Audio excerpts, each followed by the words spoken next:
right. Well, welcome everyone. Good morning or evening, depending on where you're tuning in from. Welcome to today's webinar, Data Integrity and Quality Culture, Enabling Far More Than Just Compliance. If you have any questions, use the chat or the QA feature, and we are going to have a QA section at the end with Ulrich. Before we begin today, I would like to quickly introduce ourselves. My name is Taylor Minks, and I am the marketing lead at Retica Systems. Retica Systems is a technology company using data, analytics, and expertise to deliver meaningful insights to quality and safety professionals worldwide.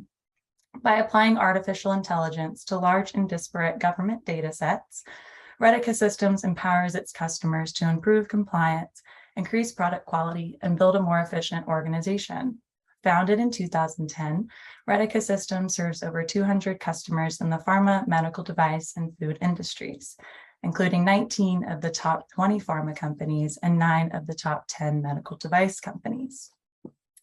Today's presenter, Dr. Ulrich Köllisch, has been on the forefront of data integrity initiatives, and in his previous 7 years has supported many organizations in the pharmaceutical and biotech sector executing data integrity campaigns.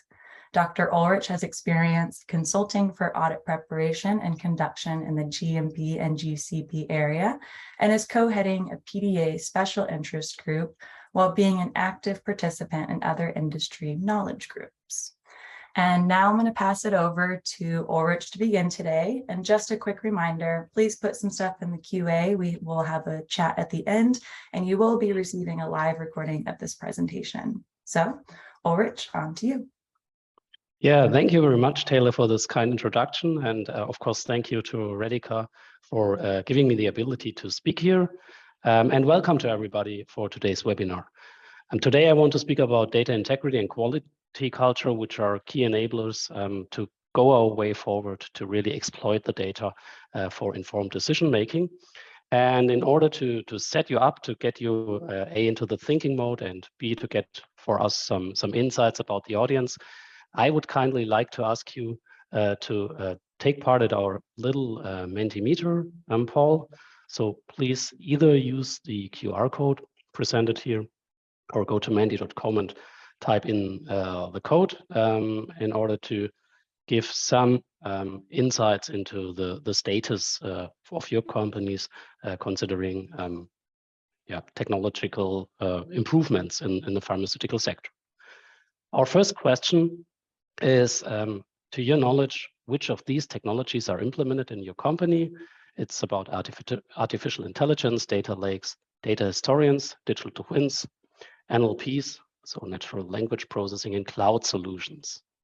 I will show you the results in some seconds. Just want to keep it a bit developing to not bias you too much. So you see as it populates, very nice, very interesting result, and hits a bit my expectations. So we can see already that you can keep voting, please. That cloud solutions are already quite far spread. They are also a hot topic in regulatory areas, in my experience. We got some artificial intelligence implementations, data historians implementations, where we have well-established commercial products, almost no digital twins, and the others are more or less on a similar level. So thank you very much. Let's jump to the next question. This is a bit subjective, of course. How far is your company on the road to digital transformation? We live in a paper-only world, so we are not really far in our way to mission completed. So you're all done, all set up. Your company is completely ready to live in the digital world. Can I keep it some time to get populated? We have a very high score. I had a similar question in the PDA data integrity workshop where I used a similar slide. And we were lower. Maybe it's some Reticans are in, which are very data driven.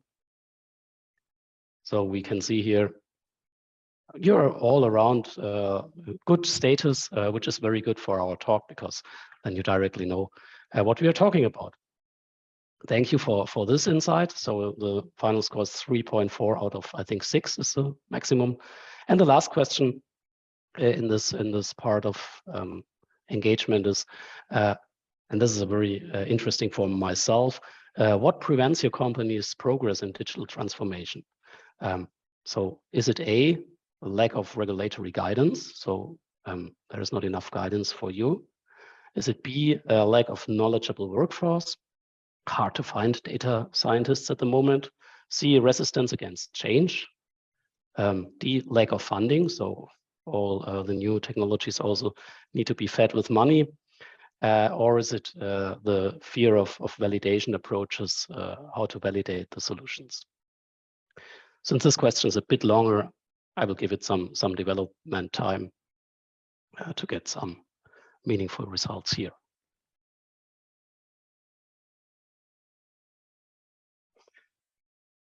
So it's already stabilizing quite a lot. So the lack of regulatory guidelines is rather no problem, as we can see here. Knowledgeable workforce is a bit too splitted. Either it's not a problem or it is one, located around the middle. Lack of funding, that's very well distributed. Depends obviously a bit on the company. Validation of new technologies is the leader here. It's even the leader, which is an issue for the implementation of modern technologies. And we will also have this in our talk today at the end. So I think that's very nice to get started, and we know where you are and what we are talking about. So first of all, thank you very much for the participation in this little poll.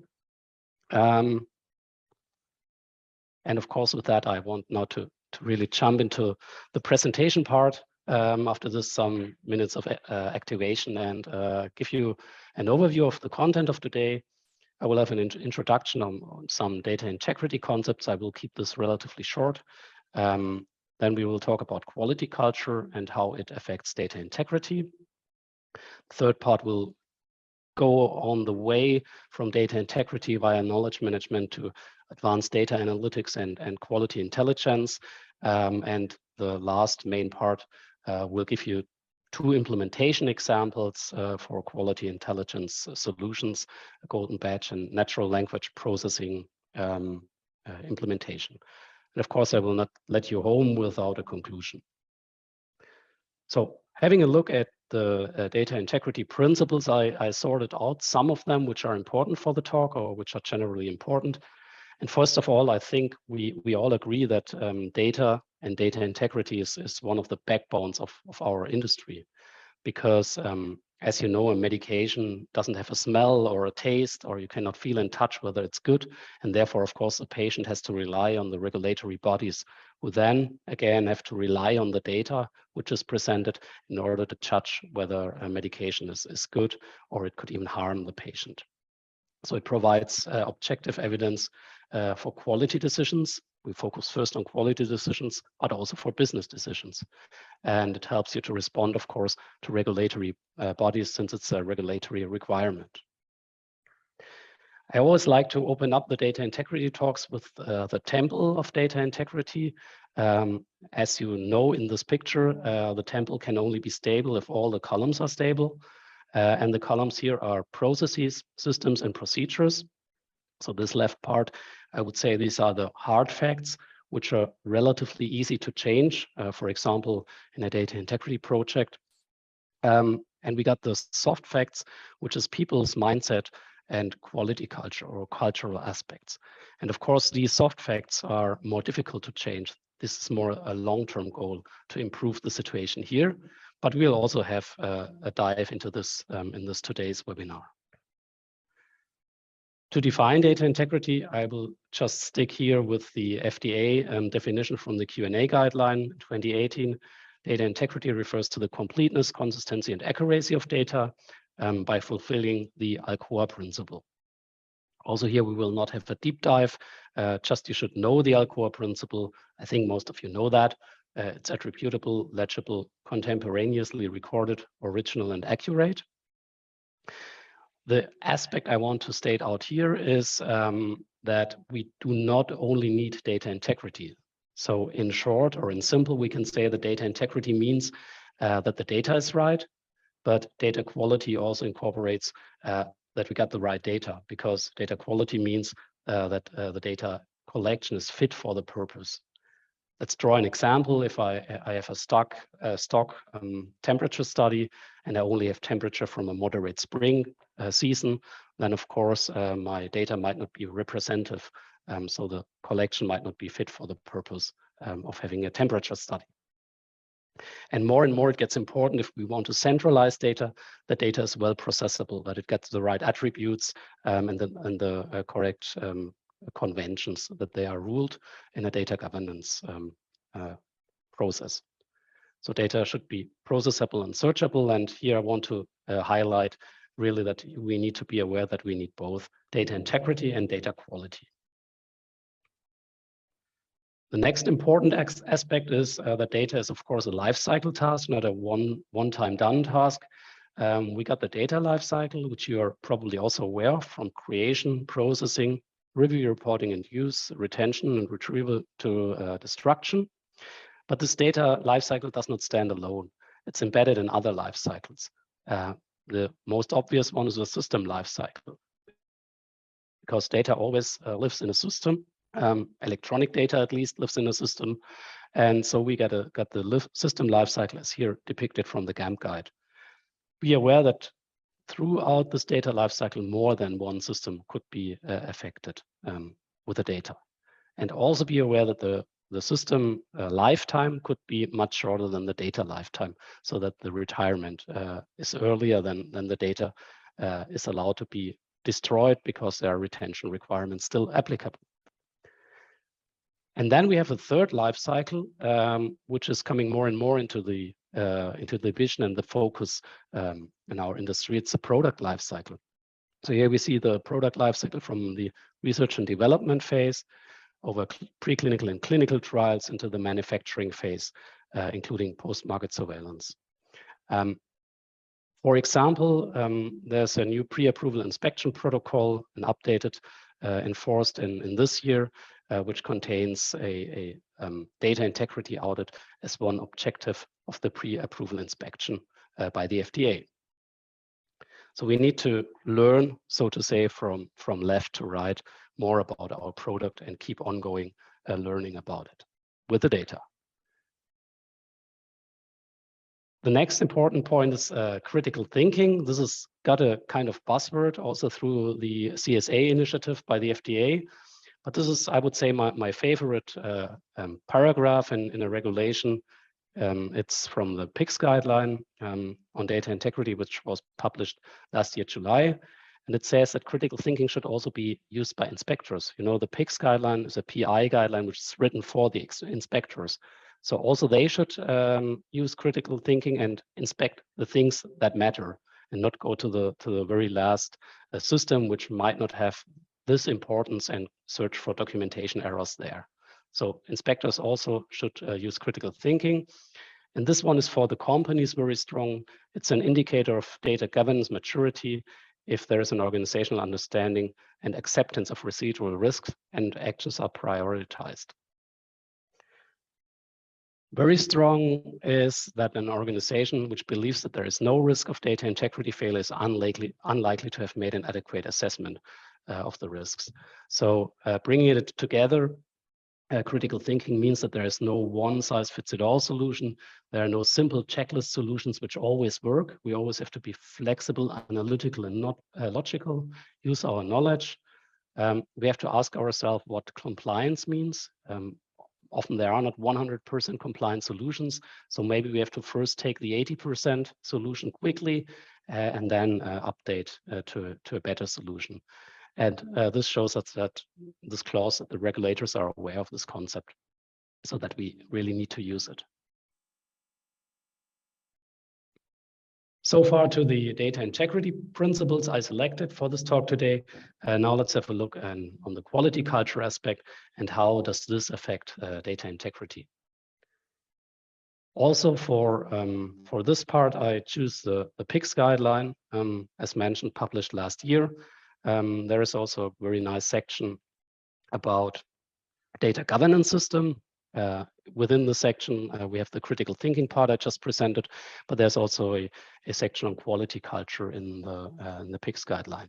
And one basis is the data governance system, if we consider data operations, so that it's clear what are the roles and responsibilities and the rules concerning data from the data governance system. And then the second important fundament is the management engagement. So the senior management has to be engaged and has to set clear expectations on data integrity. It has to create awareness. So it needs also to keep the value high for data and for data integrity, and really make clear about the use of the data and the consequences of failures. There should be a clear expectations how issues should be handled.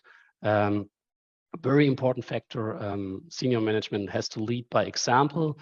The big data integrity issues or cases, like they were outlined in the Bottle of Lies book, for example, are those where it comes from the top management and seldomly from the shop floor.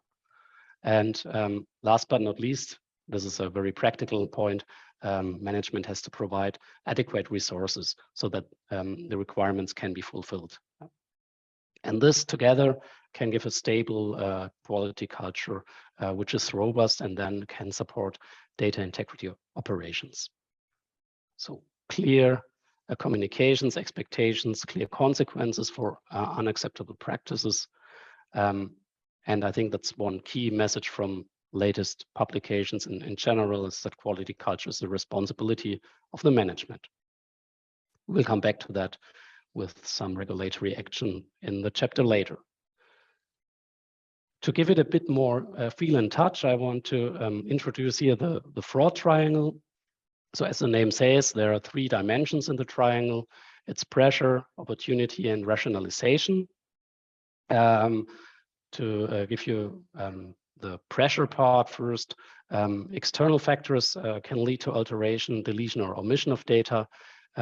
Let's take the example of a lab analyst who measures a out of specification result, or who does his analysis in the lab, in the QC lab. It could be that if there is not enough time allocated due to the concept, due to the allocation, that important steps are let out. This is just an incentive which should be considered. On the opportunity side, we have the ability to impact data in an unintended way or in an intended way, which is not detected. This, of course, is also a big technical component. So systems should be, of course, designed in a way so that you cannot falsify or impact the data. But it also has a quality culture component. So how is the error culture in your company? Is it likely that wrong actions are reported so that they can then be remediated? So there's a huge quality component on this too. And third, and the most complex dimension here is the rationalization. So it's rationalized that data are impacted in an unallowed manner. One example connected to the pressure part is if there are severe consequences, if I expect severe consequences, if I report, for example, this out of specification result, then there might be an incentive to rationalize for myself as analyst to not report it, which is a very bad quality culture then, of course. A more difficult example is if the analyst believes my company is so good that it always produces good product, so that this out of specification must be my fault. I must have done something wrong. So I retest the sample to check it and do not report the first result. This is a rationalization which is also falling under this part. And this shows that we have really to be aware of biases. Bias intentionally and unintentionally can falsify data. So we need to bring this always back to the consequences. So why are we doing this this work? So for example, why is the analyst measuring? And the analyst always have to be aware that it's for a human, that's for a patient, for product safety and patient safety and product quality. As a recommendation, there are several quality culture guidelines out. One I picked here is the ISPE Cultural Excellence Report, I think from 2018. We got also the leader part in this 6 dimensions they're making up here. Leadership and vision. Leaders should have a vision and also provide resources, which we already had before. Mindset and attitudes play a key role. They can be difficult to define, observe, and measure. That's clear. One tool, which is very much stated here, we made good experience on it this year by doing Gemba walks. Gemba means in the word sense, at the place where it happens. So in a Gemba walk, management or QA really goes down to the shop floor, talks to the people on the shop floor, and from there gets back the information about the processes, what is good, what is not working well. And this empowers frontline employees to be involved, to help with the continuous improvement. And it's much better to get information there than in an audit situation, for example. Then we got monitoring and surveillance of key triggers. We will have a look at this in a later part of the presentation. And we have cultural enablers like supporting healthy quality culture, transparency, dialogue, bring attention to issues so that they can be addressed, so that the bad things can be remediated, and best practices so that they can be replicated, so that we empower the good things which happen in our quality management system or in our company concerning the culture. One enforcement action I want to bring in here is from September last year. Here we see the response to this letter section, which is always very interesting because here the FDA can tell the affected company, but also the industry in general, what is the expectation. And here we have directly cited the management engagement. So it should be ensured that the quality unit is given the authority and resources to effectively function, and how top management supports quality assurance by provision of resources. So you see it's very close to the PICS guideline we have seen before. With that, the company can proactively address emerging manufacturing and quality issues and assure a continuing state of control. And that's very much what quality is about, so that we can say that also it's the FDA's vision that management engagement enables quality culture. Now, one can ask whether this is new. The answer is simple, no. This is just the enforcement of the FDA's Q&A guideline on data integrity from end of 2018. We got more or less the same wording. The role of management with executive responsibility is it to create a quality culture and to make the employees understand that data integrity is an organizational core value. And vice versa, if the management support is absent, quality systems can break down and lead to non-compliance, to CGMP non-compliance. So this year, FDA had another very interesting publication, the QMM white paper, which came out, I think in May this year. And here I have a slide from Peter Baker from the PDA Data Integrity Workshop this year. And you can see that CGMPs are defined as the minimum manufacturing standards to be able to market drug products. We got the ICHQ-10 pharmaceutical quality management system, which augments to implement the CGMP standards in an effective manner. And there's on the third step in this picture, level 3, we would then have the quality management maturity, which helps to thoroughly implement the concepts of the ICHQ-10 and promote continual improvement. And this is connected to quality matrices. The quality matrices make the quality maturity measurable, which is then, of course, important to understand how to improve and where to improve, to again apply critical thinking, so to say. Of course, one could make a whole talk about the matrices. Here, I just want to give you a very brief overview and make 2 points with that. So the first point here is, as you can see, the matrices, this was presented by Tom Hui, also in the PDA data integrity workshop, they come from different areas. So it's from manufacturing, from the QM itself, lab performance, and supply chain robustness. So this shows that it's a come together. So the major quality management is not sorted into pillars, the quality pillar and the business pillar, as we can sometimes see in reality up to now, but it's the same goal.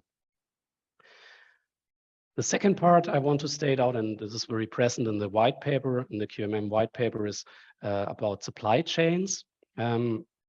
So one core reason why FDA has this initiative is to prevent drug shortages. We're traditionally always talking about patient being affected from bad quality product. But if there is no product available, or if the dosage form changes and is no longer adequate to the needs of the patient, of course, the patient can also be harmed by these facts. So that drug shortages are also a big danger for patients. There's research which says that that lack of quality, that quality issues are by far the number one cause for drug shortages. FDA worked together there with the St. Gallen University, which is also outlined in this paper. I recommend to read.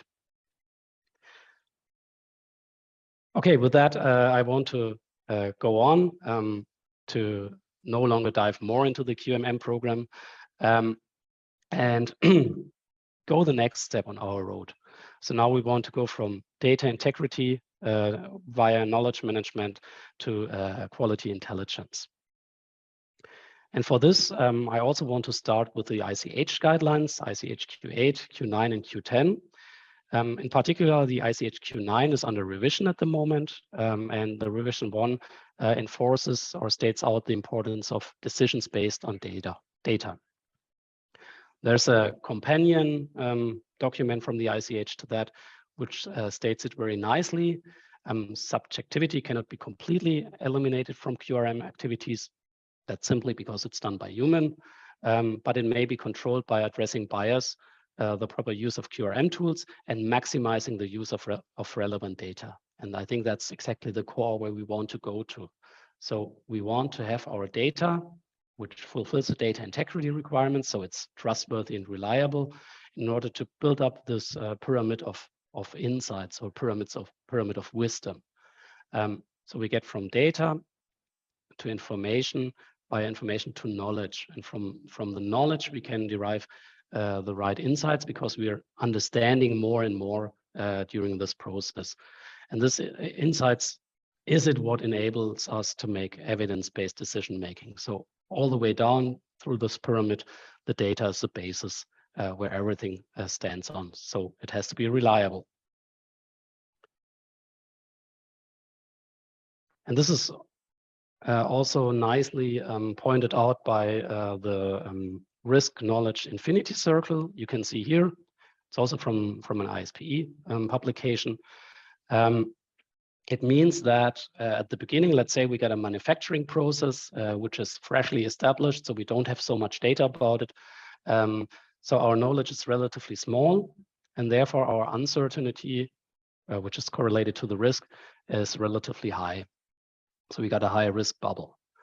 Throughout the process, we keep on learning, because we have our data and we extract information from the data. So we get more knowledge about the boundaries of our process.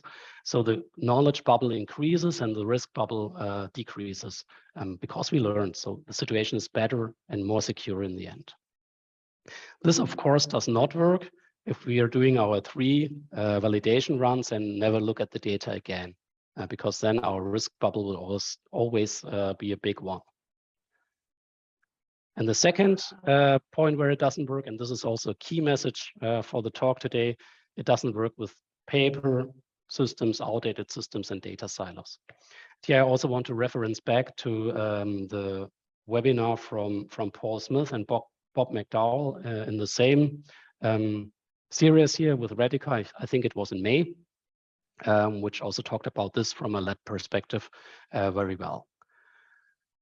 So we need to unsilo the data. Data needs to be accessible for all the future technologies. None of these technologies work without accessible data, of course. To name the C GMP, so what is the C actually in C GMP? And as you probably know, C in C GMP stands for current. So that means that the technologies and systems have to be up to date to comply with the regulations. And that also means that systems which were top of the line 10 or 20 years ago may be less than adequate today. And this is a situation we can see from time to time in the pharmaceutical industry, that we rely on these old equipment and data stay in their silos. So paving our way, I want to use this picture from Kier Henrizi from the PDA workshop again, which has a very nice road to success, so to say. Of course, we need data integrity as a starting point. It's a basis, as we mentioned before. We need data governance to establish the rules, how to use the data around it. As we've seen in the chapter 2, we need the quality culture to augment data from the human perspective. And this all can lead us to a company which really lives a data culture. And this term data culture means that data is no longer seen as an compliance aspect, so to say, as a burden, but the data is seen as what it is, an asset, which can help us to draw the right decisions.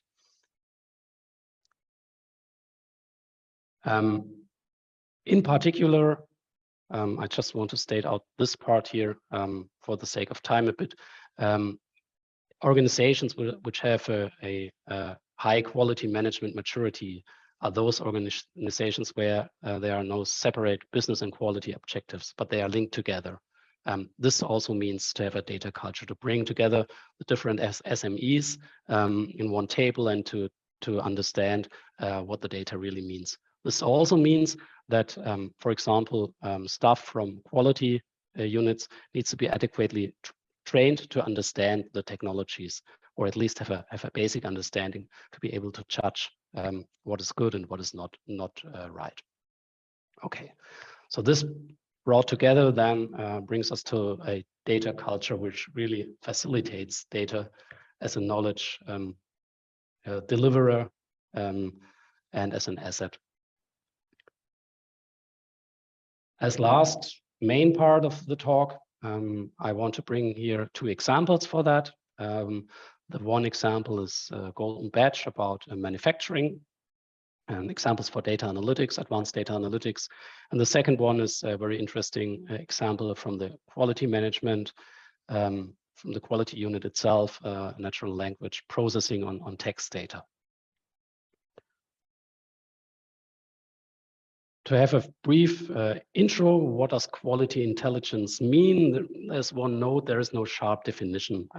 So we want to get more intelligent concerning our quality through data. So how it looks like is that we got a data part here. So we got different sources.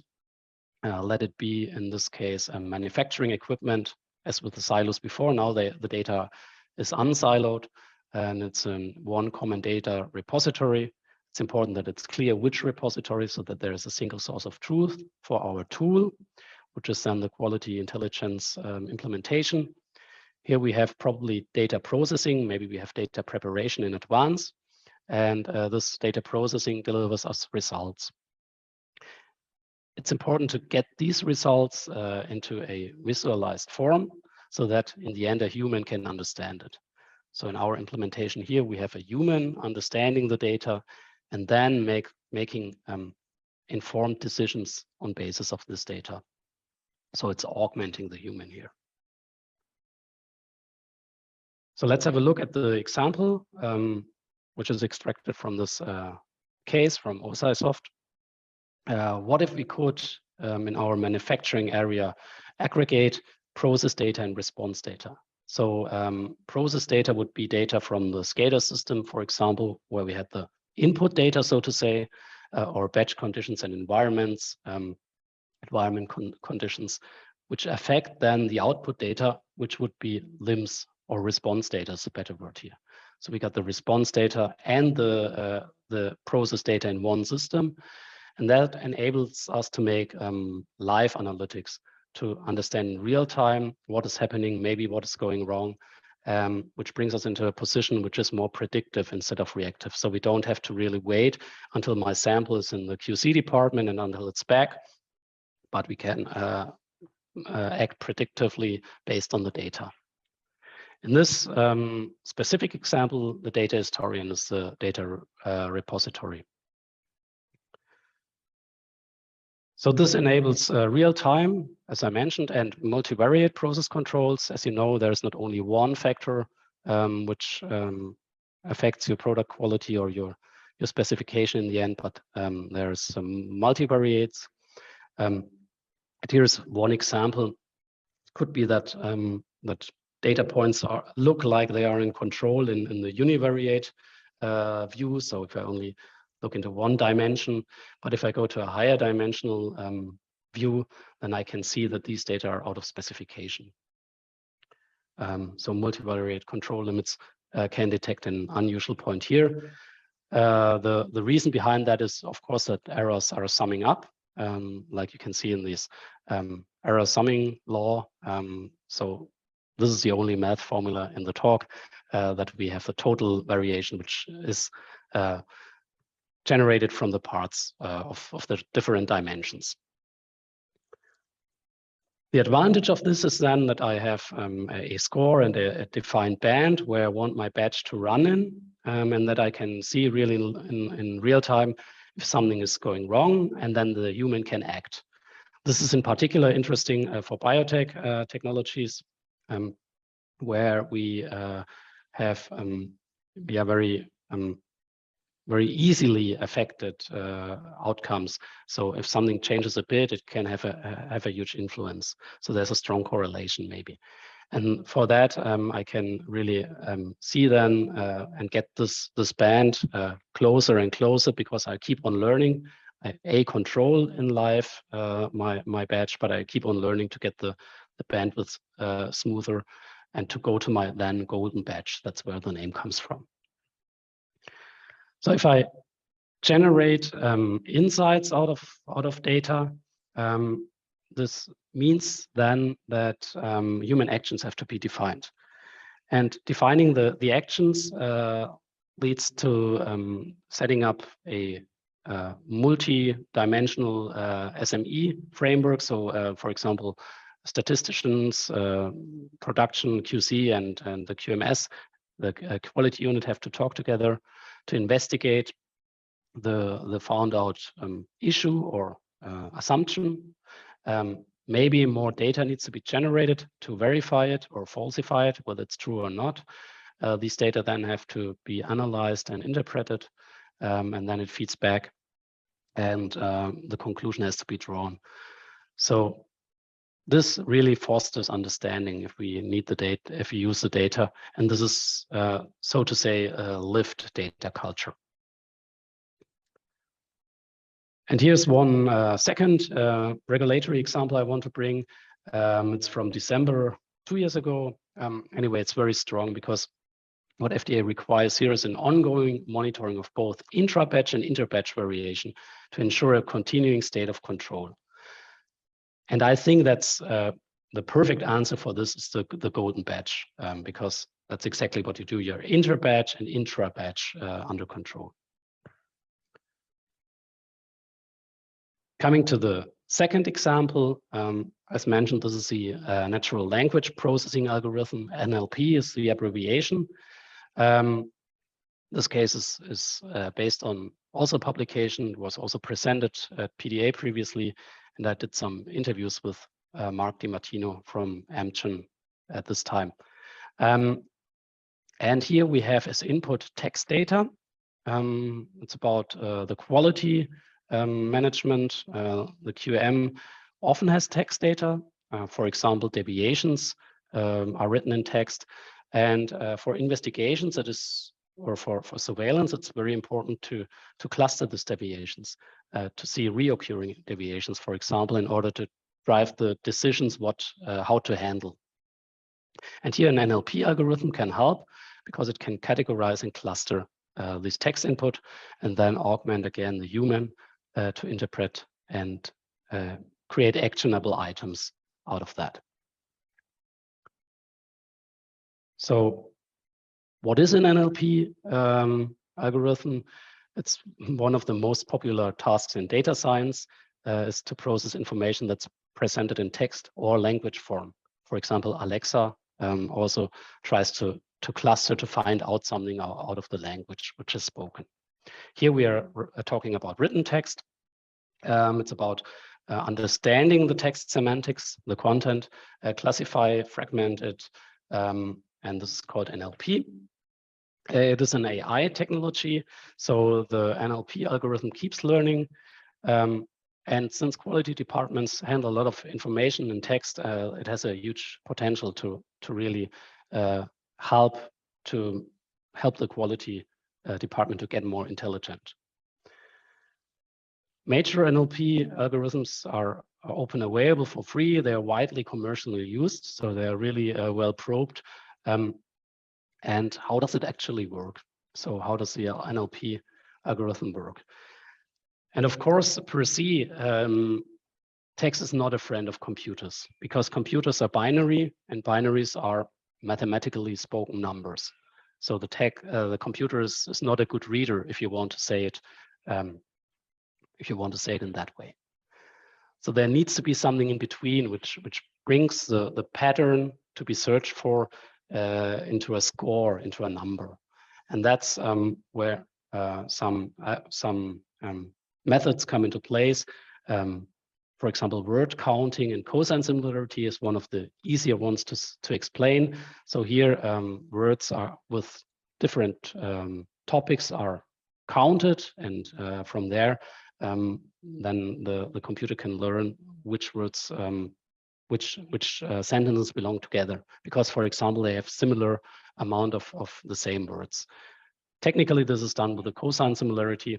We had a nice exercise on this in my PDA talk, which we cannot do now due to the sake of time, but you sort the word similarity into a number. That's the outcome, more or less. This categorization works really well. And to be honest, it's also a very difficult task for a human, because you've got many deviations. They tend to be very long, and the human is also not good in sorting and understanding and categorizing these words. So here the NLP has a huge advantage against the human. So this is then how it works. We initially train, or the algorithm gets initially trained with historic data. It gets operated, and then there is a training on a subset of the deviations in this scenario with human feedback. So now comes a big question, and we saw it also at the beginning in the Menti. How could the validation strategy for NLP algorithm look like? As mentioned, I interviewed Mark. He explained the approach which is also outlined in the named paper. So the model gets first trained, do the human review, and then lock it. So we have a controlled state where the model is locked. We put a procedure to retrain the model at a set frequency and develop simplified procedures to look for unusual activities. So the model is not left alone, but it's surveilled with a subset of data that it brings meaningful outcome. This is an extra security. So this is an approach which is close to or is enabling critical thinking. And I also want to refer here for the validation of AI to have a look in the second edition of the GAMP guide, which came out some months ago. There's also written a lot about it. But the core point in this, when talking about it, was how can the machine be worse than the human, because it's a really burdensome task to search in the texts and to categorize them, and there's a huge subjectivity on it. And I think this is one main argument which should drive your critical thinking based validation. You really improve a process by using an automated solution. And this is not only said, but this is also written in the GMP Annex 11. Sometimes the principles are overread by us. We focus on the clauses, and here in the principles we have a very nice part about this, where a computerized system replaces manual operation. There should be no resultant decrease in product quality, process control, that's what we are about, or quality assurance. There should be no increase of the overall risk of the process. So bringing it all together, data really must be reliable, and like we said in the ICH Q9 and Q10, and this will not work with paper. And data as an asset opens the way for a data-driven future. Business and quality units are on the same page here, so these are not separated columns. So with that, I want to thank you very much for your attention. And yeah, I'm looking forward for answering your questions. And in parallel, I ask you to also provide some feedback and go back to the Menti. Just have to switch the slide. Yeah, and Taylor, with that, I'm giving it back to you. Perfect. Thank you, Ulrich, for that presentation. Let's see, we did get a large variety of questions, and if we do not get up to all of them right now, Ulrich and I are going to make a PDF to send out to you with some typed out answers. So go ahead and enter anything you have. Okay, for starters, how do you grow quality culture maturity when there are constant org changes, personnel changes, and process changes? Yeah, that's a very, very good, a nice question. I think you already covered with this question a lot of the issues. So we also have to think together quality, for example, with HR. This is a very important point. So if the personnel always changes because it's only hired for a very short time, then of course this quality culture aspect cannot grow at all. So also the change rate could be a very important indicator for the KPIs for the quality culture or for the general quality status. Mm-hmm. So this is very important. The same is true for processes. If we change too often, nobody knows what to do. That can be a big problem. The training of an SOP is often not efficient. So if we change processes, we also need to have a good training program accompanying it, and not only reading trainings, but classroom or videos or whatever, which is really touchable, or shop floor trainings. So we need to change processes. We should reduce the changes, should give the changes time, but if we need to change it, we have to run an awareness campaign or a training campaign with it. Okay, thank you. Next question. How would you address a leadership team that needs a little bit of help understanding the link between culture and data integrity? Yeah, so one possibility was presented by Bob last time with the cost of compliance and cost of non-compliance graph. So we can invest a lot, and then the cost of compliance, of course, increases.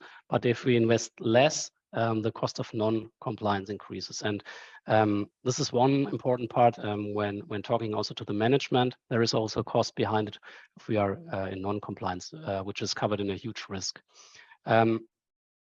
That's the one part mentioned before. The supply chain gets more in focus. So the company might also have customers which insist on the maturity more and more by auditing, or enforcing it by auditing the companies. But I wouldn't only go with the bad part, but also take into account the benefits and the good part, because in the end, as mentioned, they go together. Often the use of data, of reliable data, brings cost savings, because business decisions are more reliable if the data is more reliable. So I think this should be combined together with the research data also, which is, for example, presented in the FDA white paper and gives clear statements from a research point of view. Gotcha. Okay. Speaking of research, we just got a question asking if you have your own book where you talk about data integrity. Whether I have an own book? Yeah, if you have any published books yourselves. No, not yet. I prefer talking and not writing. Maybe that's the reason. No, I don't have an own book yet. Maybe someone. I got many talks. If somebody's interested, please reach out. No problem. But I don't have a book yet. Cool. All right. How would you manage data integrity compliance in the production area when equipment does not have capabilities and replacement is not affordable? Yeah, that is a good question, which comes day to day to us. There is not there's a simple checklist answer to that. It depends where this device is located. Mm-hmm. The guidelines have some sections on it. For example, MHRA tells us that you should have a clear plan how we should proceed in this area, how we remediate the failure. And in the meanwhile, we should have a mitigation so that we reduce the risk for the meanwhile. We need to really understand what is the impact. How we are usually doing it is to really start with a data flow map to understand where is the data going to, what is the impact categorization of the data, so how important is the data, how is the criticality, and bringing it then back to the PICS part I had at the beginning. Mm-hmm. Then we can really prioritize, are we doing this equipment first, and this is maybe not that important. This is a 100% compliance part. So we have really to understand where to start. And it's also a matter of alternatives. Is in particular, if we have very new developed equipment, it could be that the requirements, data integrity requirements, are not yet implemented. There could even be no good solution on the market. Then I have to live with the best solution I can get, add some procedural controls, like manually logging what I'm doing, mm-hmm. Which is of course not a nice situation and costs in the end more. But often, as last point to this question, there is a better solution. So then we have to really also do a market research and understand which solutions are available. Gotcha. Okay. Well, thank you. We have a shout out. Doreen Newhouse said, great presentation and thank you. And also had a question. They're interested in your thoughts on provisions of resources. In her experience, resources are defined as more people, more money, and more tools.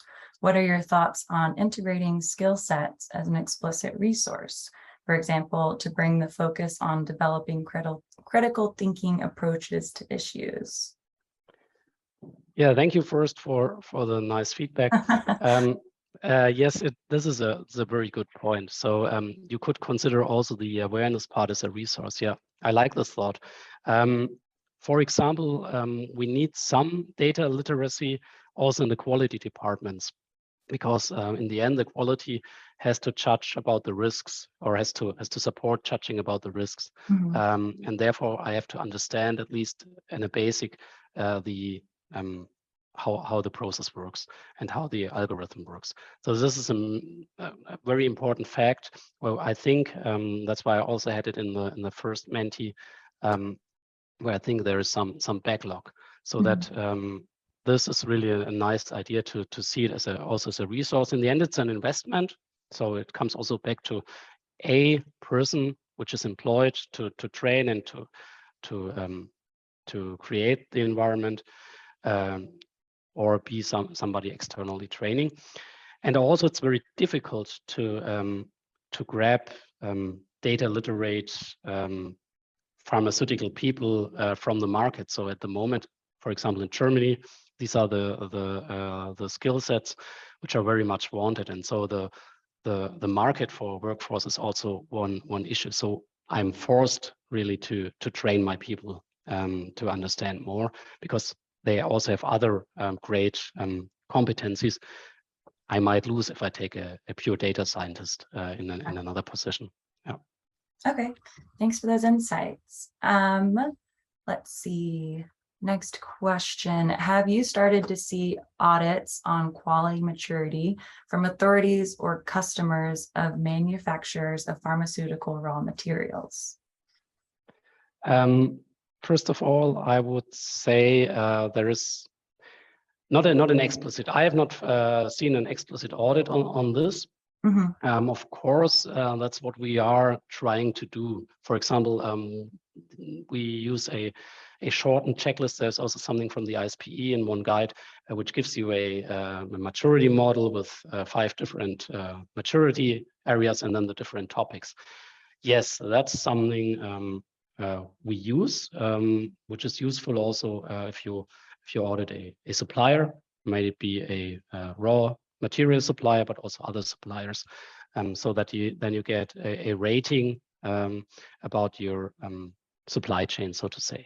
Of course, it's also a long way, but it's a better approach because it's more reproducible. If it's only the opinion of the auditor versus a guideline where you can go back to, like, for example, this one I just mentioned. Gotcha. Okay. Let's see, we can probably fit in 2 more questions. So let's see, the regulatory focus on data integrity has driven a focus on high profile, high risk areas because of regulatory findings. How do you think this data integrity focus has impacted quality culture maturity?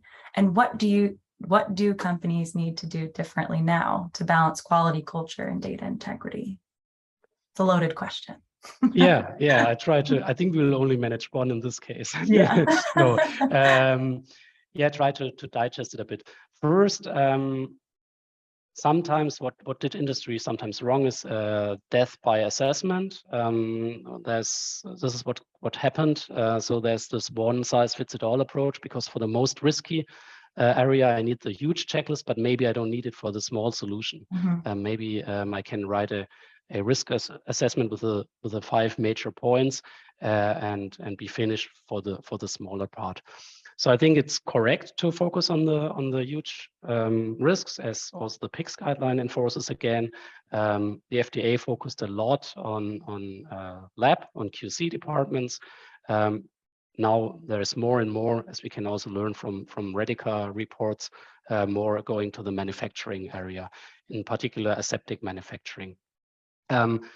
So yes, I think it's correct to follow this, partly this trend, but also to not take the same size, the same approach for each and every department or for each and every solution.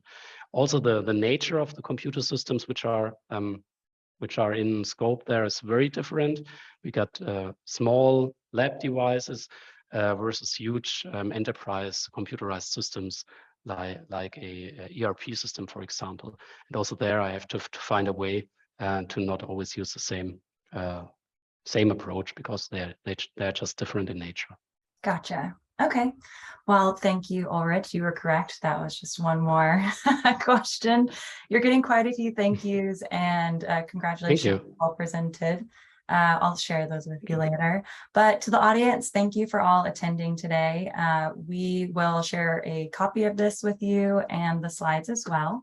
And then, like I said, Ulrich and I will get together and we'll pick his brain on some of the answers that we didn't get to, and then share a PDF document. But thank you, Ulrich, and we will all see you soon. Thank you very much. Have a nice day. Yes. Bye. Bye.